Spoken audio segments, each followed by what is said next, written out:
Après, la régularité, s'il n'y a pas de régularité, c'est comme le carburant. Au bout d'un moment, il faut souvent le mettre pour que la voiture puisse rouler.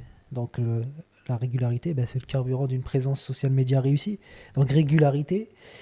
Et après, persévérance, parce que peut-être qu'on risque de se décourager sur les premiers posts. On va se dire, ouais, ça marche pas en fait. J'ai mis tous tes conseils niveau structuration visuelle, etc. Et tout. J'ai suivi tout ça. Mais ça n'a pas de résultat. Mon post il flop, il a 2 likes, il a. Voilà.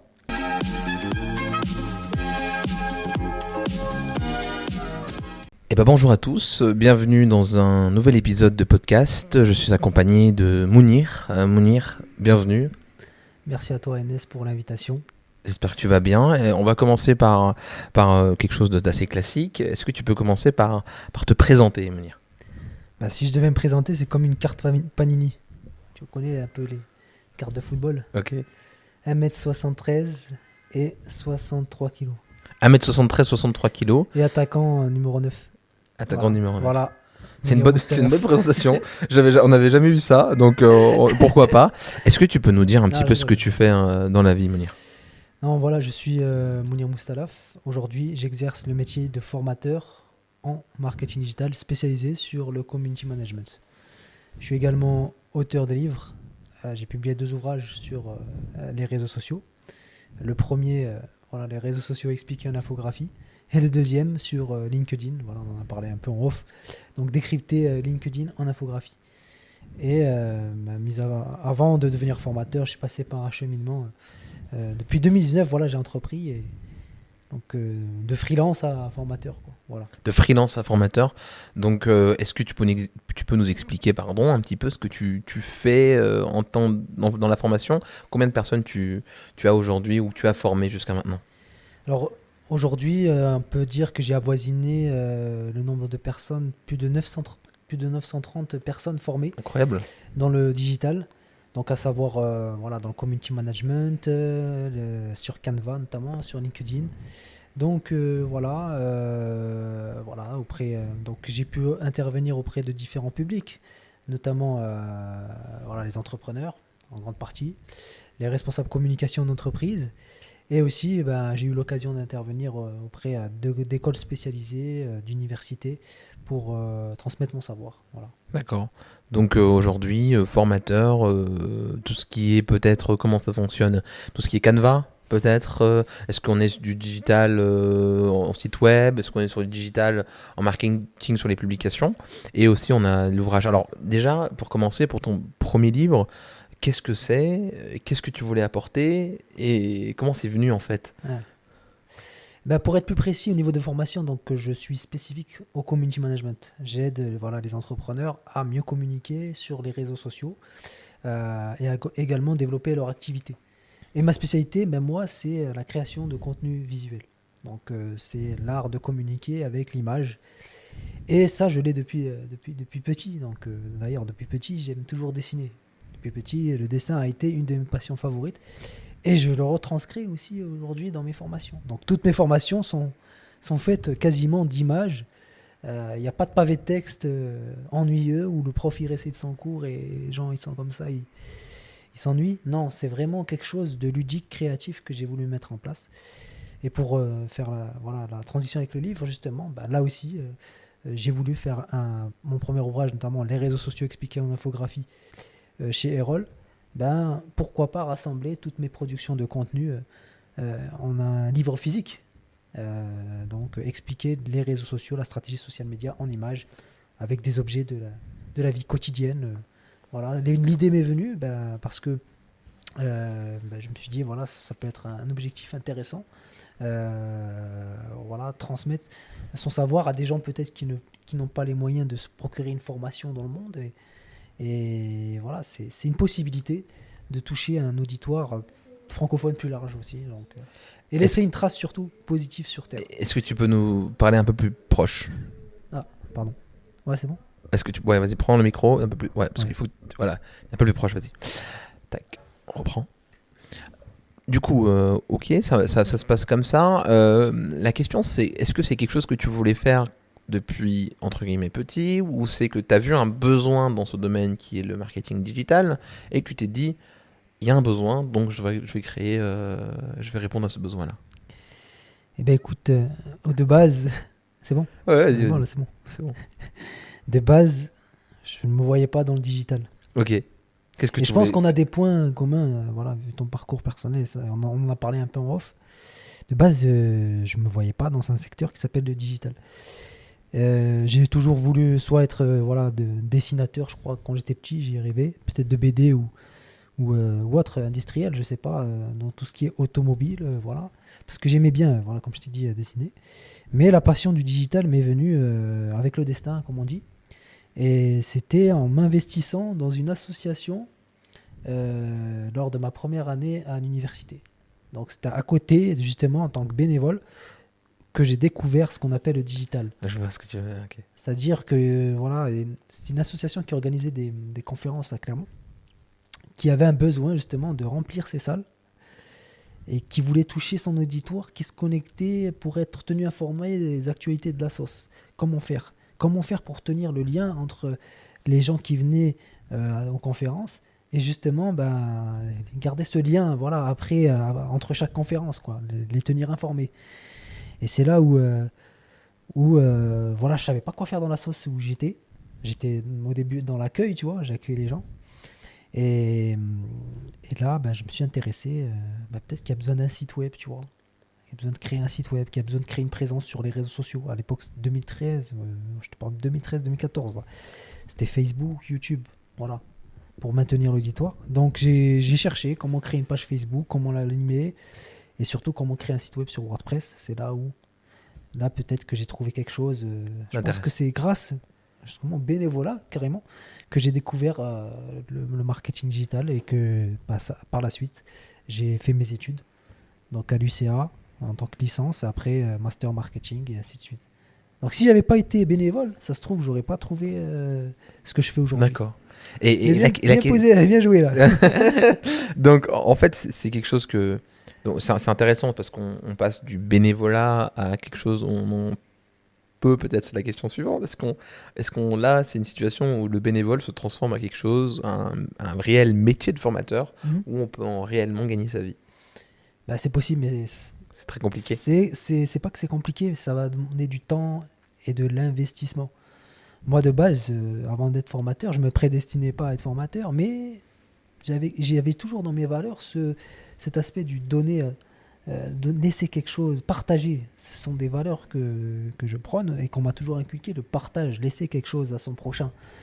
Et ça, je voulais le transcrire dans mon métier naturellement. C'est venu avec la production de contenu sur les réseaux sociaux en images. Et qui dit, il y a eu d'autres opportunités qui sont arrivées grâce à cette production de contenu que je faisais sur LinkedIn. On m'a proposé de faire des formations, voilà, au fur et à mesure du temps. D'intervenir, de retranscrire les images et d'aller plus en détail pour former les gens sur les réseaux sociaux, sur Canva, etc. D'accord. C'est grâce à la production de contenu. C'est grâce à la production de contenu, oui. Que ça prend du temps, ça ne vient pas du jour au lendemain. Et aujourd'hui, quand on dit Mounir Digital, est-ce que tu peux donner quelques statistiques, quelques données concernant l'influence que tu as? Je sais que sur certains posts LinkedIn, des fois, ça va. Enfin, pour LinkedIn, c'est beaucoup. Et c'est vrai que ça marche bien, c'est une bonne stratégie. Aujourd'hui, c'est quoi l'objectif de Mounir Digital? C'est quoi? C'est de créer une espèce de plateforme où on forme les gens en ligne. C'est avoir carrément, peut-être on reviendra sur l'aspect entrepreneurial de la chose, en aspect, est-ce qu'on passe sur une micro, est-ce qu'aujourd'hui on est sur une société, est-ce qu'on veut externaliser certains services? C'est quoi l'objectif final de Mounir Digital aujourd'hui? L'objectif final, c'est toujours en lien avec la transmission. D'accord. Et un des objectifs, c'est de fonder une académie créative, créative, avec des formations et des formateurs à intégrer sur court et moyen terme dans les domaines créatifs, que ce soit Canva, Photoshop, au niveau de ces formations-là. Donc au niveau tu parlais des chiffres, c'est ça que tu disais ? En termes de chiffres, qu'est-ce que c'est? À quoi? On dit que l'image, aujourd'hui, on dit que partager une simple image, ça marchera pas. Il y a souvent des idées reçues, ils disent sur LinkedIn, ça marchera pas. Juste le texte ne marchera pas aussi non plus. Mais l'important, c'est le contenu, en fait. C'est l'histoire que tu racontes, Et souvent, grâce à l'image, une infographie peut être rapidement virale, facilement partageable. On peut atteindre des milliers des milliers de vues si le contenu est de qualité. Parce qu'on connaît LinkedIn, l'algorithme est beaucoup plus simple que celui de Facebook qui est s'endurci ou Instagram où il y a de la concurrence. Là, comme on parlait tout à l'heure, il y a réseau 1, réseau 2, réseau 3. Et si le post est rapidement qualitatif et qui génère d'interaction, on peut toucher des gens auxquels avant Super. Et, on peut pas toucher. aujourd'hui, je vais revenir un peu sur ça. Est-ce que tu peux nous donner entre guillemets, trois tips, trois choses où il faut faire attention, ou trois événements dans lesquels, on va prendre un petit peu comme ça. Quels sont les trois conseils que tu donnerais aujourd'hui, avec l'expérience que tu as, à quelqu'un qui veut faire du contenu dans le digital? C'est quoi? C'est parce que c'est vrai qu'aujourd'hui, on remarque que les entreprises partent plutôt sur la purification des posts. C'est-à-dire que, par exemple, c'est la simplicité. On prend un fond blanc, on écrit un texte et on fait une publicité sur ça. Je sais que moi, quand tu m'as dit ça, la première chose qui vient en tête, c'est Apple, qui, lorsqu'ils présentent un produit, marque juste iPhone 16 sur un fond blanc en noir. Ils font pas forcément de publicité très image, etc. C'est très simplifié. Et si quelque chose ne sert à rien sur une affiche, on l'enlève. Est-ce que toi, c'est quoi tes trois conseils pour quelqu'un qui crée du contenu et qui veut s'améliorer? Ça serait quoi, à ton échelle, trois conseils? Déjà, oser déjà. Parce que, notamment sur les réseaux sociaux, il y a beaucoup d'introvertis qui n'osent pas publier par peur de dire de mauvaises choses, de se louper, de se tromper. Il faut oser. Si on est sûr de ce qu'on va dire, pourquoi se bloquer en fait? D'accord. Il faut oser publier si ça apporte quelque chose. Donc, pas avoir peur. Après, la régularité. S'il n'y a pas de régularité, c'est comme le carburant. Au bout d'un moment, il faut souvent le mettre pour que la voiture puisse rouler. Donc, la régularité, c'est le carburant d'une présence social média réussie. Donc, régularité. Et après, persévérance, parce que peut-être qu'on risque de se décourager sur les premiers posts. On va se dire, ouais, ça marche pas en fait. J'ai mis tous tes conseils, niveau structuration visuelle, etc. Et tout. J'ai suivi tout ça. Mais ça n'a pas de résultat. Mon post, il flop. Il a 2 likes. Voilà. Donc, les trois choses, ça serait oser, régularité et performance. Et persévérance. Persévérance, ouais. Être persévérant, c'est de ne pas abandonner, même s'il n'y a pas de résultat dès les premières publications ou les premiers contenus.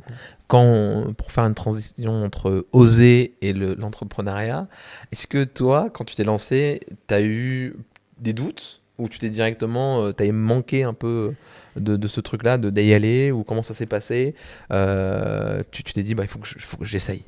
Non, le terme oser, il est venu à toi ou tu as eu de la difficulté? Je pense que, est-ce que les premiers temps, tu as eu aussi ce truc de tu n'avais pas directement des résultats et donc tu as persévéré, etc. En fait, pour te raconter, ma dernière année, je l'avais fait en alternance. Il a fallu trouver une nouvelle opportunité dans le domaine du marketing digital. J'ai eu quelques propositions sur Lyon notamment, mais pour des raisons pour étendre davantage mon potentiel, on va dire, je me suis dit pourquoi pas. Bien sûr, oui, bien sûr, il y a des doutes, il y a des obstacles, ça il faut pas se le cacher, et surtout il faut être bien entouré. Donc c'est important de bien s'entourer avant de se lancer, ça c'est primordial. Mais qui dit passion dit plus de réussite. La passion, c'est l'essence de la réussite, tu vois. Voilà. Et je pense que si on est passionné, on peut briser tous ces clichés, tous ces points de blocage qu'on a en fait, qui nous empêchent de nous lancer. On repousse mois par mois, je me lance. Tu l'as eu ce truc de... J'ai eu au début ce blocage, mais je dis, mais si je me bloque là, je le ferai jamais, tu vois. Et la passion a boosté un peu a accéléré le processus. Et après, dès la fin des études, je m'étais lancé. Et puis voilà. Indépendant aujourd'hui. Ouais. Totalement. Indépendant, ouais. Ouais, donc aujourd'hui, on peut procurer tes services, tu pourras accompagner les entreprises. Est-ce que tu as une anecdote à nous parler concernant un petit peu ce money digital? Je sais que peut-être la question qui pourrait se poser, c'est quelle entreprise qu'on connaît peut-être, ou c'est plutôt des indépendants qui sont eux-mêmes, ou une boulangerie, ou c'est plutôt des grosses entreprises, entre guillemets, ou des PME, où ils ont 10-15 salariés qui font appel à tes services. Est-ce que tu as une anecdote à nous partager d'un des clients qui était pas très très bon en digital, et grâce à tes services, et qui sont vraiment allés faire des stats qui sont très très bons? Alors, une anecdote, bah, par exemple, quand j'étais freelance, voilà, je peux ne pas trop citer la marque, mais Ouais, je préfère. ouais, non, ne cite pas, c'est pas grave. C'était un restaurant spécialisé dans la franchise, D'accord. restauration connue. Et je l'ai accompagné à mes débuts. C'était un de mes premiers clients. D'abord, j'ai commencé freelance en tant que CM, tu vois, pour divers commerces proximité. Et après, j'ai bifurqué dans la formation. Donc, c'était un de mes premiers clients et on a réussi à faire de lui la page, le restaurant le plus suivi de Facebook de Clermont. Voilà. Avec, à l'époque, plus de 11 000 fans, ouais, par exemple. Et un des grands projets voilà, dont je suis fier actuellement, c'est aussi celui de la Coupe du Monde de football de Clermont-Ferrand. Je ne sais pas si tu connais, Oui. sur Instagram, qui est aujourd'hui le compte de la CDM le plus suivi de France. Voilà. Donc notamment sur Insta, Donc, avec attends. 14 000 abonnés. Donc, la Coupe du Monde de football, c'est l'événement qui s'organise entre les. C'est quel événement en fait? La Coupe du Monde de Clermont-Ferrand, c'est quoi? C'est l'événement qui se fait dans les cities, dans les terrains de football? C'est quoi? C'est où l'influenceur Boussif joue? C'est ça, il y a un influenceur qui s'appelle Boussif El Ouais, c'est Aghabi, ça. Ok, d'accord. Et c'est toi qui fait qui a partie fait. des organisateurs. Ok, Et ben, ils avaient fait appel à moi pour les épauler, notamment pour faire partager l'événement sur les réseaux sociaux, notamment sur Insta. d'accord. Donc tout ce qui est visuel, voilà, Ça va, c'est production partout. de contenu visuel, travail d'ombre, bien sûr. Donc c'était moi qui était derrière, donc les scores et tout ça. Et on a réussi à faire de ce compte-là une référence parmi d'autres CDM en France, aujourd'hui, qui est le plus suivi avec plus de 14 000 abonnés sur Insta déjà. Pour une ville comme Clermont, c'est plutôt pas mal. Bon, bien sûr, les influenceurs ont joué, mais il fallait tenir quand même, tout de même, une certaine professionnalité de l'événement, voilà, pour qu'elle soit vue. Eh ben, bravo. Franchement, je savais pas. Voilà. On en apprend, mais c'est hyper intéressant. Donc, Et la passion mène à l'excellence. Le football, c'est quelque chose que j'aime. Et c'est naturellement. La passion peut amener des résultats. ouais, ça Ouais. peut. Si tu es passionné, tu peux facilement vaincre les obstacles. Donc, s'il y a un jeune là aujourd'hui qui nous écoute et qui se dit, mais est-ce que moi je peux réussir dans X ou Y chose, dans X ou Y service, tu le dirais quoi? Sois passionné, mise un domaine qui te passionne, mais surtout aussi qui est intéressant sur le marché. Explorer. Parce qu'il ne faut pas aller sur un truc où il n'y a pas de marché. Pas d'exploitation, Donc, ouais, pas. c'est vrai. Mais il faut être d'abord passionné. Et ça va permettre d'enlever beaucoup de blocages, les doutes, la remise en question. Certes, on va en vivre. J'en vis jusqu'à aujourd'hui. Mais s'il y a une passion, il y a une motivation, il y a un but, il y a une vision. Et après, en fonction des actions, la probabilité qu'il y ait des résultats augmente. Voilà. D'accord. Donc, c'est un petit peu ce truc-là aujourd'hui. C'est ça, d'accord. Je sais pas si c'était clair. Non, non. Moi, je voulais venir aussi à l'aspect sur les livres. Aujourd'hui, tu sais comment c'est venu? Tu t'es dit, peut-être j'ai envie d'écrire un livre. Je me suis. Ça, c'est vraiment un truc. C'est le deuxième, du coup, que tu as lancé très récemment, ton deuxième livre. C'est quoi la procédure en fait? C'est ça qui est intéressant. C'est comment ça vient et se dire bon, est-ce que c'est très cliché? On s'assoit, on écrit un livre, on se passe 4 heures par jour à écrire certaines choses et ensuite on imprime le process. Et c'est quoi un petit peu la niche qui est visée en faisant des livres? C'est plutôt les jeunes? On s'est dit c'est plutôt les personnes. C'est plutôt vaste. Hein. C'est plutôt vaste. C'est plutôt varié. Après, ça dépend des maisons d'édition où D'accord. ils ont plusieurs peut-être pôles, bien-être, coaching, business, etc. Donc ouais, l'idée m'est venue. En fait, c'est que j'avais, lorsque je produisais du contenu sur les réseaux sociaux en courant 2019, voilà, il y a une société qui proposait de faire des petits livrets sur Bordeaux de tous les tweets. Ah d'accord. Un livret physique de tous les 30 vies des tweets. Et ils m'ont envoyé un échantillon. Et c'est ce petit échantillon, je l'ai tenu en main, je vois mes infographies, mes tweets défiler, je me dis, ah ouais, pourquoi pas en faire un ouvrage, un vrai. Et grâce à cette société, ça m'a donné en fait l'idée de réaliser le mien, quoi, le premier notamment. Pourquoi pas rassembler toute cette production de contenu, la rendre physique et lui donner vie. Et on se dit même dans le digital aujourd'hui, ouais, le livre il existe quand même. D'accord. Il y a les gens, aujourd'hui, ils retiennent mieux en gribouillant, en feuilletant, en surlignant. Je pense que voilà, le livre a encore de bons jours devant lui. Ok. Est-ce que tu penses que l'aspect digital d'une entreprise, elle commence à C'est croître. bon, là, c'est bon. Ouais. Ouais, c'est bon. Est-ce que tu penses que l'aspect digital pour une entreprise en termes de marketing digital prend plus en plus de place dans notre société? C'est vrai que c'est un sujet de débat que j'avais eu également. On disait, mais aujourd'hui, le digital, ça remplace le physique parfois, mais mieux. C'est-à-dire qu'aujourd'hui, quand on a besoin de faire une recherche pour un restaurateur, pour un restaurant, la première chose qu'on va aller viser, c'est savoir, il me semble, le nombre d'étoiles. C'est vraiment très, c'est par exemple très référencé. Les premiers, c'est ceux qui peut-être qui font du Google Ads, qui travaillent sur des algorithmes. Est-ce que c'est pour toi, est-ce que tu le remarques qu'il y a plus en plus de demandes sur ce secteur-là? Effectivement, il y a aujourd'hui de plus en plus d'entreprises se créent. Et pour se rendre visible là où les gens passent le plus de temps, c'est-à-dire les réseaux sociaux notamment, il faut taper dans le digital aujourd'hui. Euh, Il y a, il y a encore de bons jours devant lui. On a l'intelligence artificielle, on y est en plein dedans. J'allais revenir. Ouais. Si tu veux, on peut. Non, non, on va faire une transaction, l'intelligence artificielle. Donc il faudra le prendre en compte, ça aussi. Mais aujourd'hui, une entreprise se doit d'être présente sur Google pour être auprès de ses clients, pour les fidéliser, pour améliorer son image. La première chose que les gens voient, tu l'as dit tout à l'heure, c'est avant de venir, ils regardent les avis. C'est comme voilà, avant une prestation de service, on va regarder les avis de quelqu'un, que ce soit le Trustpilot, que ce soit ses réseaux, est-ce qu'il a déjà travaillé avec tel ou tel client, ses recommandations. Donc c'est très important de travailler sa notoriété en ligne aujourd'hui en 2024, même si dans certains secteurs, je le dis, le bouche à oreille fait grandement l'affaire, notamment le bâtiment, notamment Oui, le je vois un secteur. petit peu ce secteur. Voilà. Pour toi, à combien de pourcents le marketing digital est important pour une entreprise?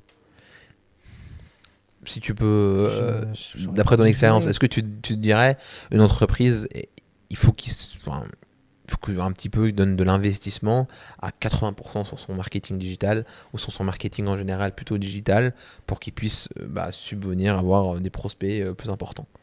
Est-ce que tu penses qu'une entreprise, également la question la double, c'est une entreprise sans marketing digital, sans site internet, sans réseau? Est-ce que c'est une entreprise qui peut réussir aussi aujourd'hui? Elle peut réussir, comme je dis, avec le BAO, le bouche à oreille, qui reste quand même l'outil marketing le plus puissant au monde aujourd'hui. Bouche à oreille. D'accord. Mais pour améliorer son image, son notoriété, pour ne pas être en retard peut-être par rapport aux concurrents, je pense que voilà, le digital aujourd'hui est primordial dans la stratégie de communication globale de toute enseigne. Ok. Voilà. Donc, et qu'est-ce qu'on demande le plus aujourd'hui à tes services? C'est de faire un site web, de créer du contenu, de modifier ou trouver des propositions concernant les posts. Ce qui est le plus demandé aujourd'hui, c'est le community management en grande partie. Notamment, ça dépend le TPE ou si c'est une TPE ou une GE. GE, ils ont déjà leur pôle de communication qui ont dans leur siège, etc. Mais pour une TPE, par exemple, le community management, le ads, notamment Meta Ads, qui est très important. Ça, c'était à l'époque quand j'étais freelance, donc je proposais ces services. Aujourd'hui, je suis plutôt dans la formation. Maintenant, j'ai bifurqué complètement. Je préfère transmettre mon savoir. Donc voilà. Ok, donc un petit peu sur cet aspect, on demande plutôt du community management pour les TPE. Là, je voulais revenir sur community management. Il y a énormément de monde qui souhaiterait réaliser ce métier parce qu'ils pensent que tenir un téléphone, c'est facile. À titre personnel, poster, publier, c'est comme si moi, je vais le faire à titre personnel sur Instagram, etc., en Snap, etc. Certains, je pense que c'est la même chose. Pensent que c'est pareil. Mais dès qu'ils rentrent dans la formation au niveau du digital, ils se rendent compte que c'est vraiment tout un travail. Et il faut vraiment faire la frontière entre l'usage du digital perso et celui à titre pro, vraiment, parce que c'est pas les mêmes objectifs, quoi. Voilà. D'accord. Donc c'est pas pareil. Ouais. D'accord. Transaction sur l'IA, est-ce que pour toi l'IA ça prend de plus en plus de place? Et à quel point ça aide ou ça n'aide pas? Est-ce que c'est surcoté, c'est sous-coté? Est-ce qu'on l'utilise bien? Est-ce que toi tu l'utilises déjà? Comment tu vois, quel est ton aspect, ta relation avec l'IA aujourd'hui? Et pour toi, quel est l'avenir de l'IA dans le domaine du marketing digital? Très bonne question.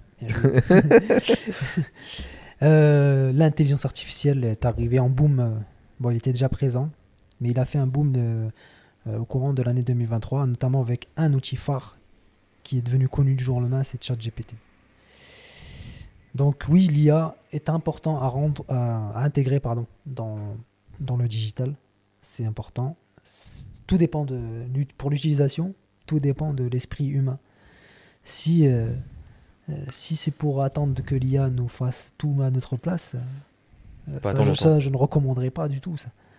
L'IA n'est pas un humain, il lui manque 2 volets, il lui manque quelques volets, notamment les 2 principaux, la raison et l'émotion. Voilà. Et D'accord. ça, la raison et l'émotion, bah, l'humain l'a parfaitement, enfin parfaitement, mais voilà, de façon Elle l'a déjà. très très avancée.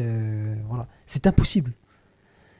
Donc il vaut mieux l'utiliser comme tout outil complémentaire, comme les outils de programmation, comme les outils de création. C'est un outil complémentaire à l'heure actuelle.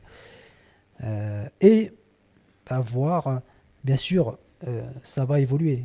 Certains métiers vont évoluer, comme le community management. Ils vont évoluer. Peut-être qu'il y en a, certains disent que ça va être menacé de suppression.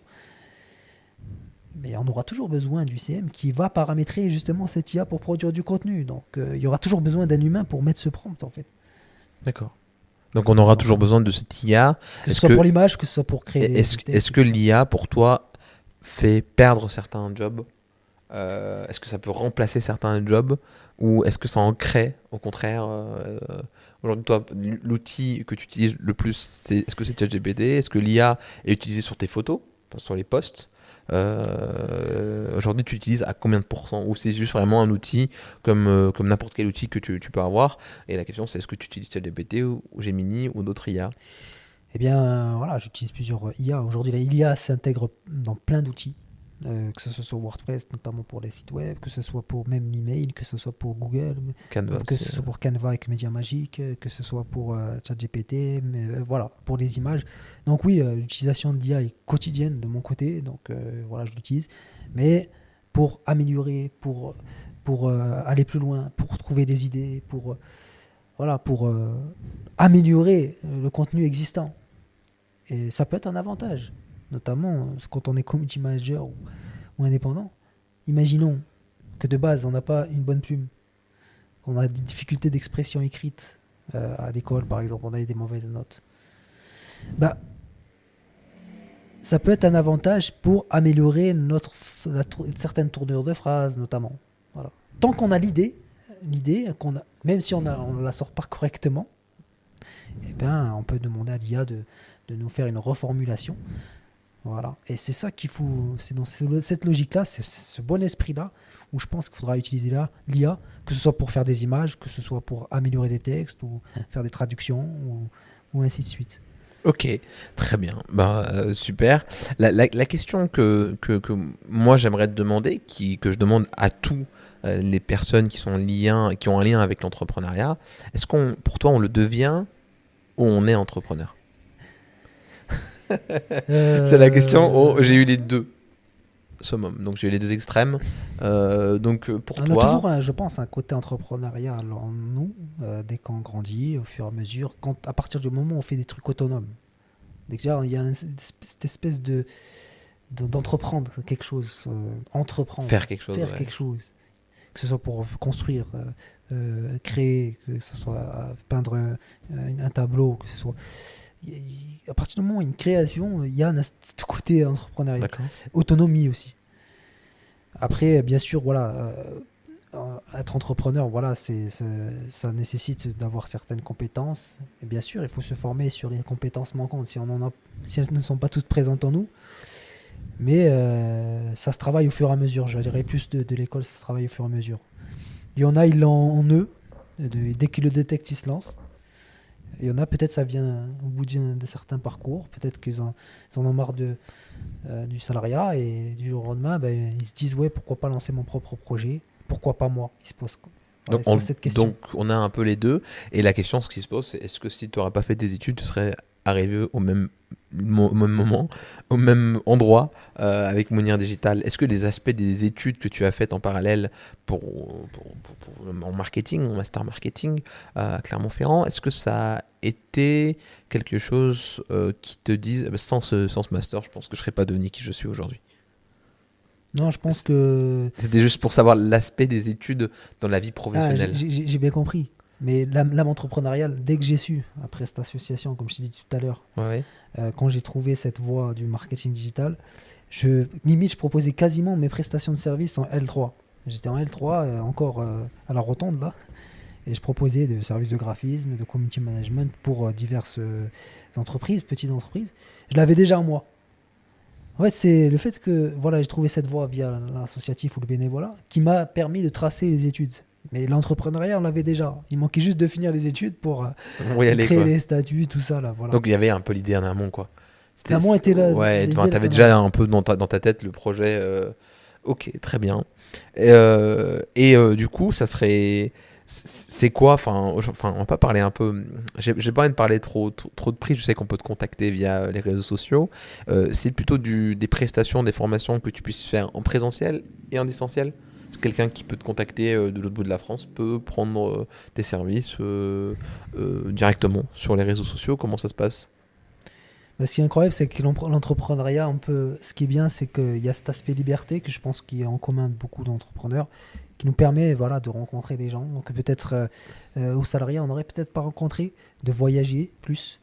Donc oui, au niveau des formations, ben, on peut les retrouver sur mon site notamment ou sur mes réseaux sociaux, mounirdigital.fr, où on peut me contacter voilà, au niveau des formations, community management, Canva. À l'heure actuelle. Et à l'heure actuelle, que le programme de community management se déroule en distanciel. Donc si les gens veulent se former, en grande partie, il est en distanciel sur une durée de 21 heures. Ça peut se faire, voilà, tant qu'il y a une connexion Internet d'un côté et de l'autre, voilà, ça peut effectivement faire. Ça, c'est l'avantage du digital aussi, ça peut se faire.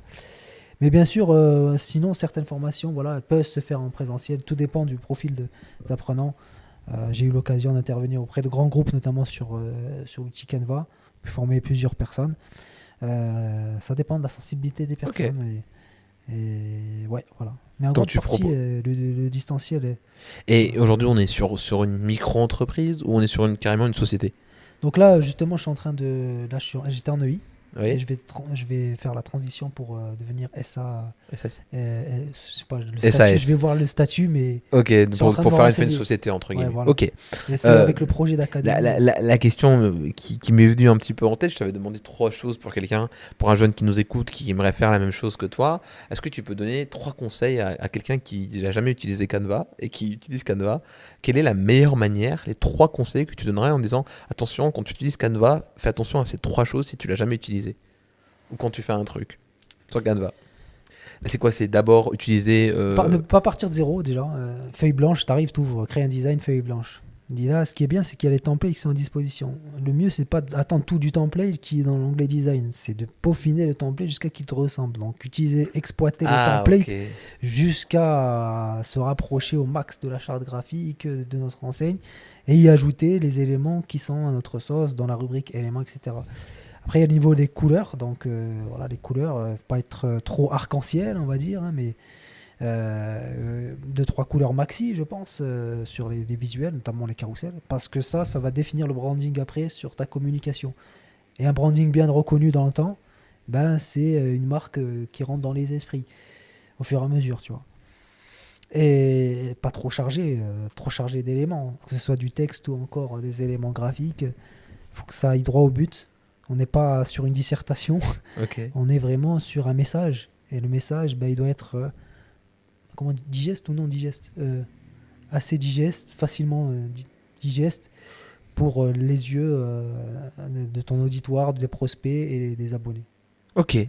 Très bien. Donc c'était les. Ouais, c'est vrai que quand quelqu'un qui a jamais utilisé Canva, on utilise plutôt quand on est étudiant. Canva, on est plutôt sur les CV. Où on Ouais. remplace simplement. Ou On les prend présentations, oui. Ouais, les présentations, on prend directement Canva, on fait la présentation. Mais c'est vrai que cet aspect de purifier un peu, de mettre le minimum d'éléments, et quand il y a un élément qu'on regarde qui sert à rien, de mieux l'enlever. C'est vrai que ça fait plus pur et ça fait plus joli. Ok, très bien. Concernant. Donc moi j'ai posé ma question, donc ma question sur l'entrepreneuriat, elle est là. À combien de temps il faut pour avoir un réel niveau?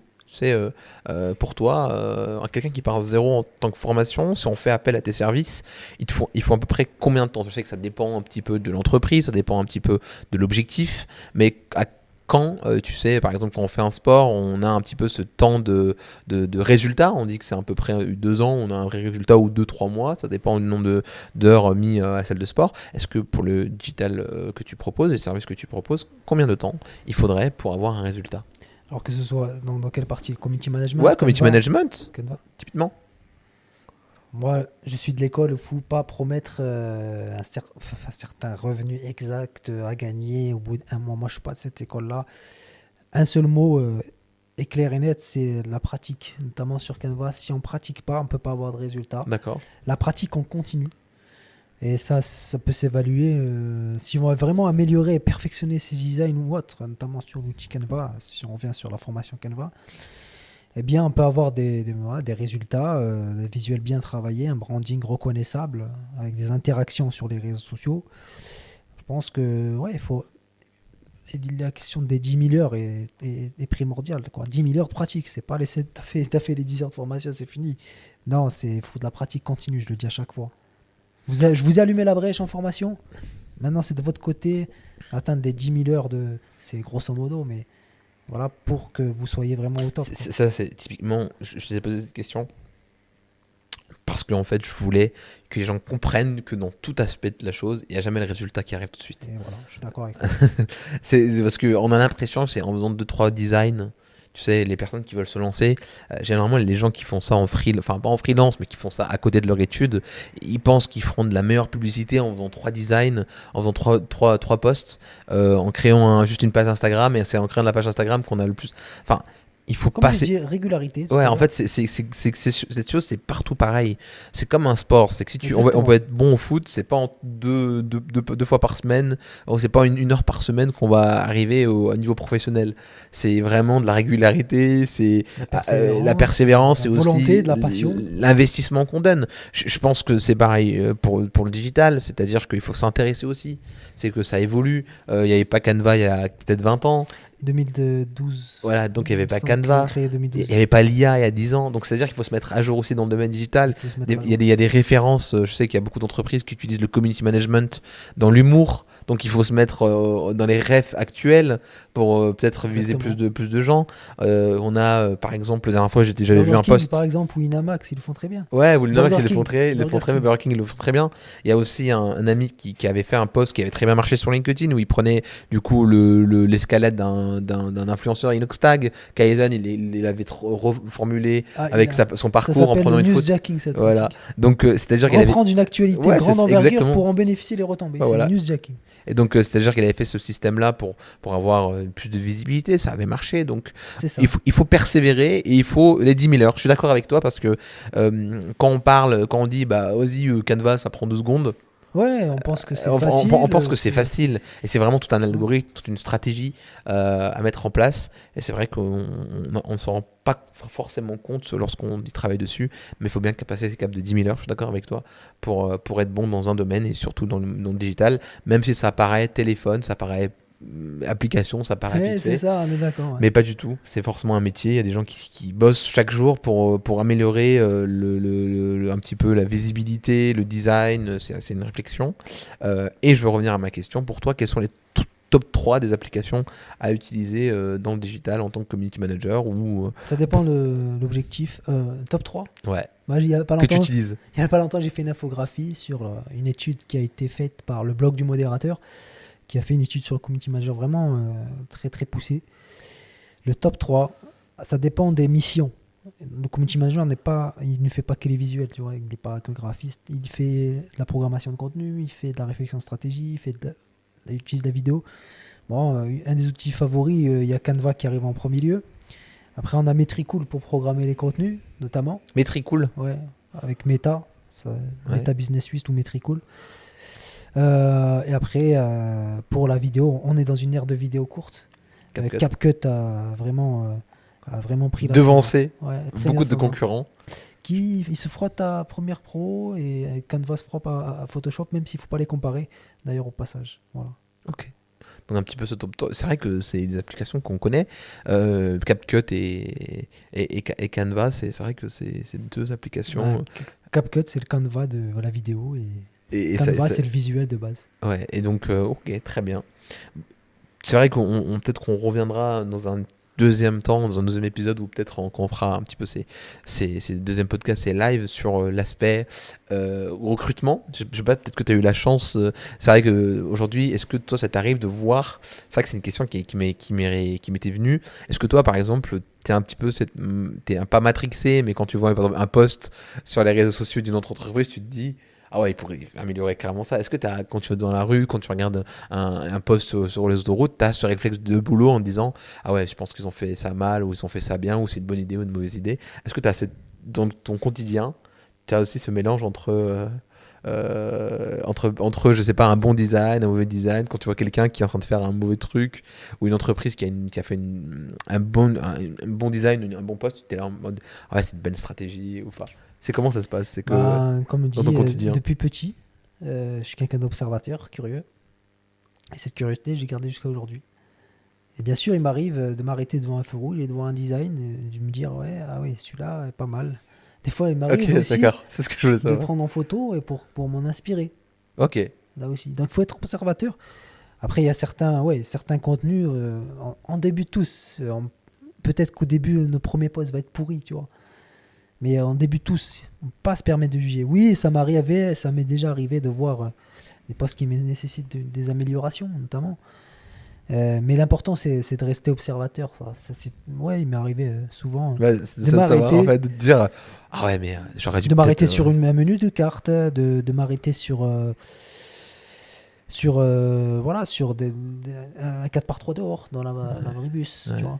Voilà. Parce qu'en fait, je pense ce réflexe quand tu scrolles sur les réseaux ou sur LinkedIn, bah, tu te dis, des fois, il y a des choses qui te montrent que c'est trop Canva, j'appelle ça, ou trop ChatGPT. Tu vois, des fois, il y a des textes qui sont mis. Ils sont uniformes. Et en fait, et tu te dis, mais ça, c'est forcément ChatGPT qui l'a fait. Enfin, en fait, Oui, il y a trop de signes. Et est-ce que ça t'arrive aussi de remarquer que tu te dis, ah, oui, je mais l'ai déjà vu. ouais, ça, enfin, tu sais, il y a des logos, il y a des émotes qui sont très Canva. Et quand Ou la personne. très copilote ou encore. Ouais, Oui. ouais, exactement. Et Oui. c'était pour savoir, est-ce que tu arrives à incarcérer ou tu avais dans ton quotidien un peu cet aspect marketing digital, formateur. Mm. Ok. Et est-ce que aujourd'hui on peut, est-ce que tu as des événements, est-ce que tu as l'objectif de créer aussi toi-même des événements, des amphis pour un petit peu cette formation? Est-ce que c'est des formations groupées?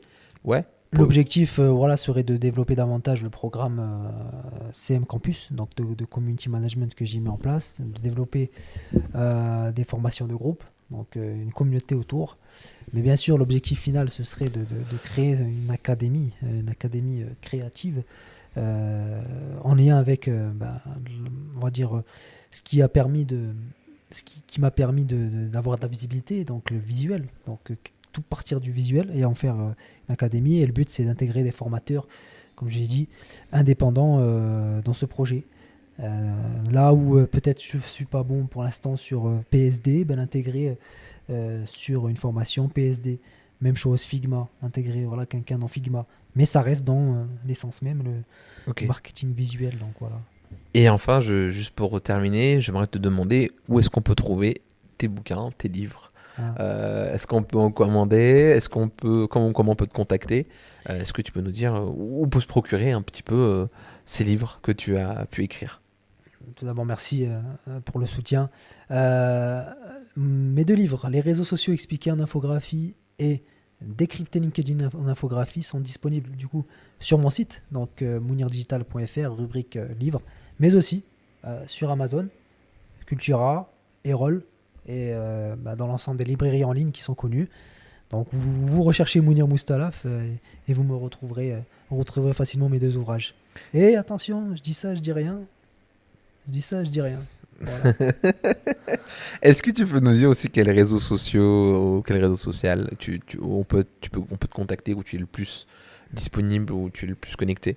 Bon, si on veut te contacter. Là où tout a commencé, donc durant mes études, LinkedIn, LinkedIn. Voilà, en grande partie. Instagram, donc Mounir Digital, là aussi pareil. Et notamment Twitter, même si je suis sur un focus LinkedIn, Instagram, donc Twitter aussi également X, aujourd'hui. Ok. Bon, ben, merci beaucoup, du coup, Mounir, d'avoir accepté notre invitation.